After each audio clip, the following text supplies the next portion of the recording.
You know, my first thought process when I saw this move by the Nashville Predators was they couldn't get anything. Like, it doesn't make sense. And you can even compare this to trades recently, and I don't know, this is just very weird. So, today the Nashville Predators had put Dante Fabro on waivers, and I'm like, how, like, is it, I just don't understand how they couldn't get anything for him. He has a lot of things that you would point to as, you know, assets that an NHL team could take on that would be valuable.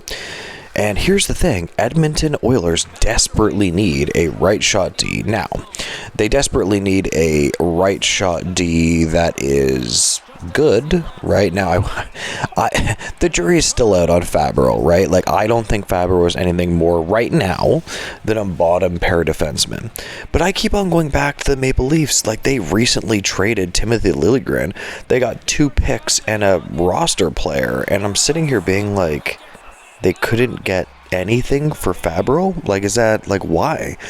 I guess you could jump in the comments with your options, but, like, this something seems fishy here to me, but I guess that's true. And I'm wondering, why did Timothy Liljegren have more value? You know what I mean? But here's the thing. The Oilers are looking for a right shot defenseman. They needed one, and it honestly would fix, at least temporarily, some problems for them, because they need some more depth on defense. Now, there was a rumor that they were going to be getting or trying to get a top 4 type defender. And here's the thing. I personally don't think that's what Fabro is. I just keep on pointing to the Timothy Liljegren trade and being like, you couldn't get anything from. Now, Dante Fabro is a player that was drafted in the first round, and he had certainly, people thought he had a higher ceiling than this. Now, to be fair, he's still young. He could come on a little bit more, but we'll see. I mean, in 21-22, he had like 20 some odd points in 66 games. You know, he's played 300 games plus. I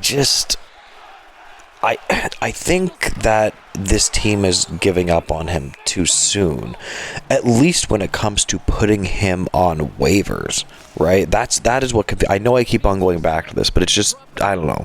If the Leafs can get something from Timothy Liljegren, I just don't get this one. Doesn't make sense. But if I was the Oilers, or maybe even the Canucks might be an option as well. I was thinking about, like, what teams would be a fit. Like, here's the thing.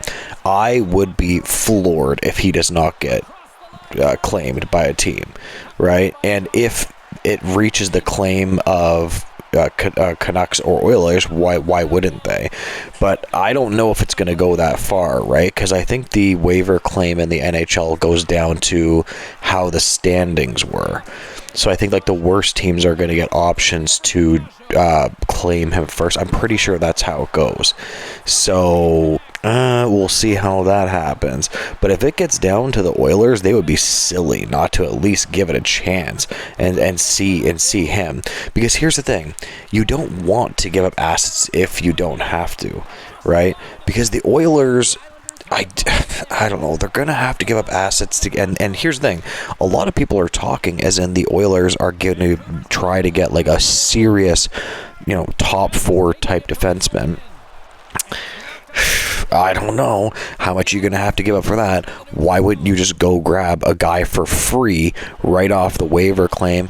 And here's the thing, though. A lot of guys, sometimes they just need another place to go. They need another team, and they can sometimes launch off. I'm skeptical on how good Fabro is going to be. He doesn't necessarily play, like, top 4 minutes consistently, but I would give him a shot, absolutely.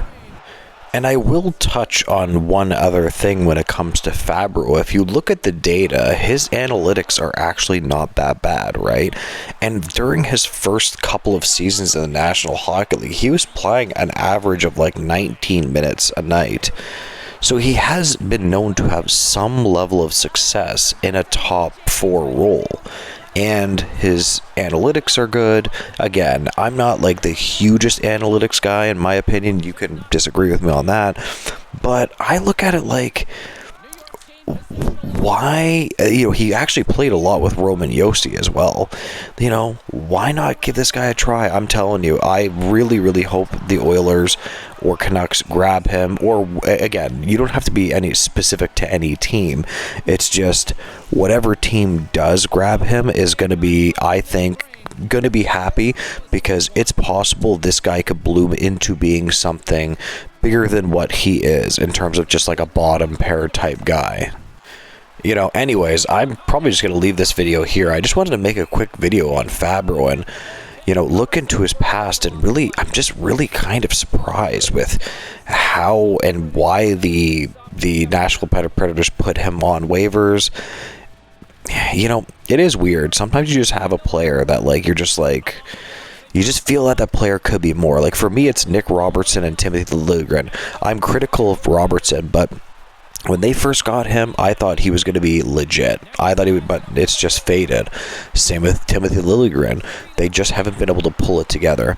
And every team has that player that you look at and you're like, man, I wish that player could be something. I thought he was going to be something, and then he goes to another team and has success.